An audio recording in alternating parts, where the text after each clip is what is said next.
Hello everyone, hope everyone is doing great. Thank you for joining me today. Today we're going to do a simple Christmas card, some fairy lights, really nice Christmas card for beginners. So we'll start with drawing our wire for the lights. I've added in a couple loops, but you could just keep it really simple if you want. Then I'm just going to draw some guidelines for where the lights will be. I want them equidistant apart, so that's what I'm using my fingers for.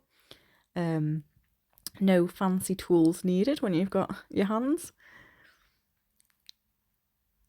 But yeah, I want them to look uniform, and then the lines will just sort of tell me which way to face the lights, because you could do them coming off at various angles to keep it interesting if you want. I've just gone simple and straight down, but there's no reason why you would need to do that. And then I'm going to draw in the shape of the bulb. I've gone for these, I suppose they're like vintage style shapes, these teardrop shapes. Just zoomed in so you can see, because the sketch is very light with watercolour. I always want to use a light sketch so that it doesn't show through the paint, but it does mean that it doesn't pick up brilliantly on camera.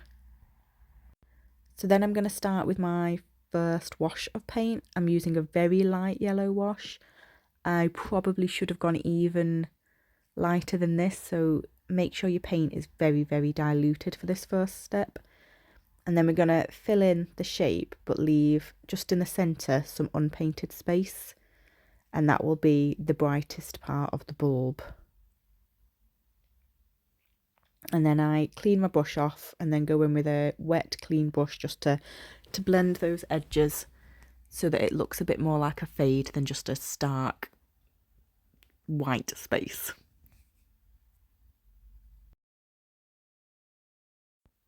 And then when the paint is still wet, we're going to go in with a more concentrated yellow and put that around the base of the bulb like I'm doing here, and just let the wet paint blend with each other. Keep it really soft here, loose watercolour, just to give a bit more shade where the light wouldn't be as stark. And I do around the base of the bulb and then the top of the bulb, but not to the edge of the colour. I'm going slightly inside the shape and then letting it blend out to the edge, which I think gives a nicer effect of a light than just having the edges be the darkest. So just again, I've gone for a red colour this time, decided to do all different coloured lights.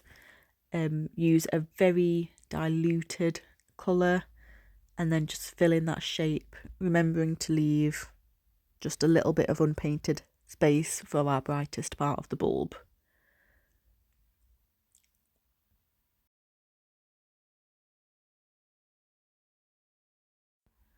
And again, going in with a wet, clean brush just to blend that in a bit. And sorry if my voice sounds a little odd today, I've got a bit of a cold, so.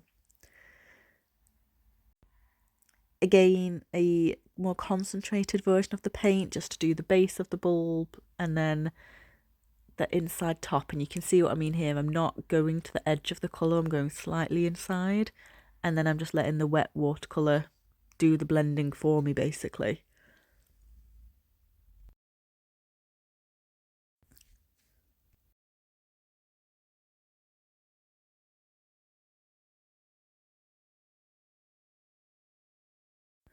I'm going to speed up the rest because it's the same process. A light wash of colour, leave the white space for the brightest part of the bulb, and then while the paint is still wet, go in with a more concentrated version, and just let that blend out how the paint and water decides to blend out.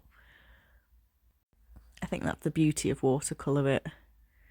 You sort of have to relinquish a bit of colour, especially if you're using wet on wet. The paint will do what the paint wants to do, and it gives a very nice natural feel to your paintings.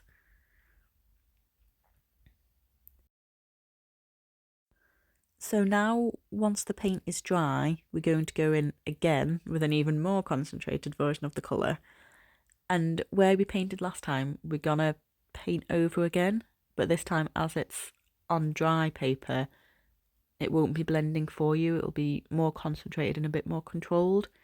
We are going to blend it slightly, but not too much now. It almost wants to be a bit harsher now.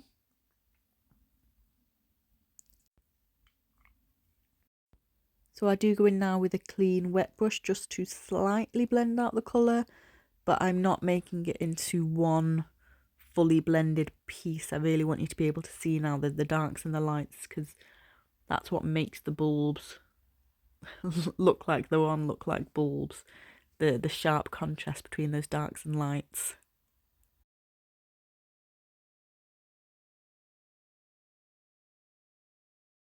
I think this is a really lovely Christmas card idea. It's quite simple, but it's quite effective.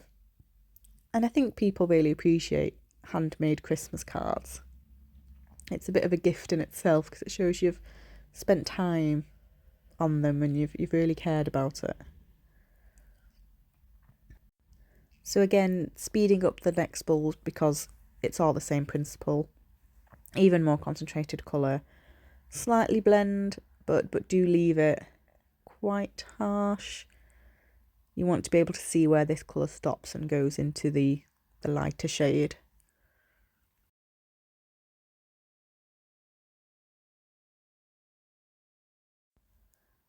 When does everyone put up their Christmas lights?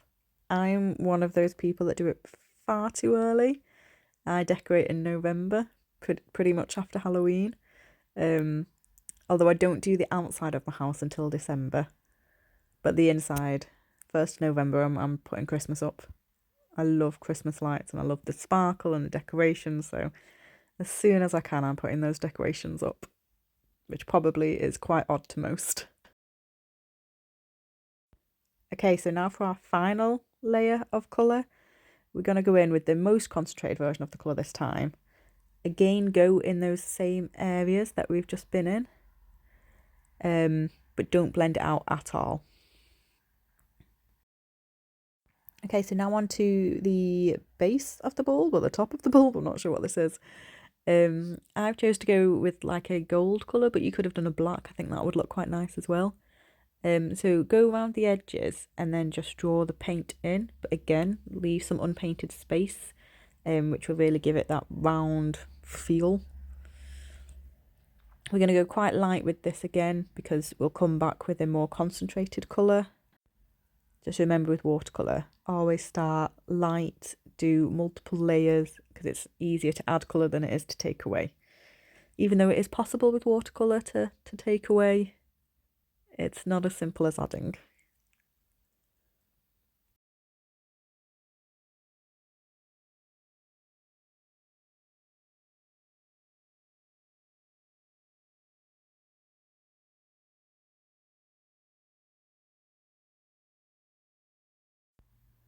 So now back in with some more concentrated version of that colour, and we're going to do just some ridges. The light bulbs I was looking at had these ridges on. We're going to leave the unpainted space still, so almost as if the ridges just stop there, just to really highlight that this is a round bulb, and then darken up those edges too, just a little bit more, just to really give the round full effect. And again, do this to every bulb.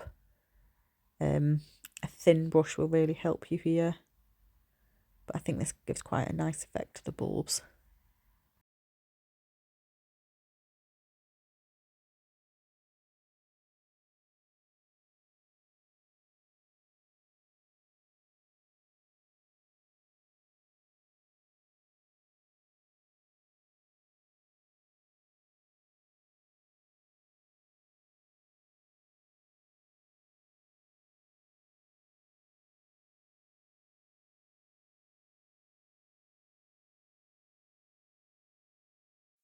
Okay, and now on to the last bit, just the wire.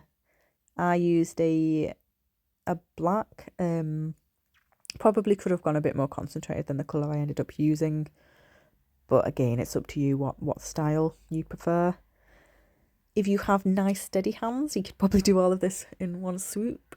I do not have nice steady hands, so as you can see, I'm sort of doing it bit by bit, which probably allows more room for error. But if I tried to do it in one swoop, it would be a mess. Steady hands is something I'm working on, but not there yet.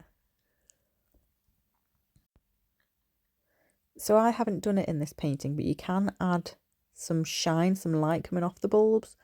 And all you need to do for that is go in with a really, really diluted wash of the same colour of your bulb, just around the bottom of your bulb. It does give a really nice effect. I'm not sure why I didn't do it. But if you do that, use a really, really light wash. And just where the wash would meet your bulb, leave that bit unpainted again, because that will be the brightest part. But yeah, I think this is just a really simple, nice, easy card to do for someone, but it is effective and it looks really nice. And I do just think there's something so special about handmade cards. It is a gift in itself, I feel. And then here you see I go around and just darken up the edges of my bulb base even more. I think it gives a nice effect.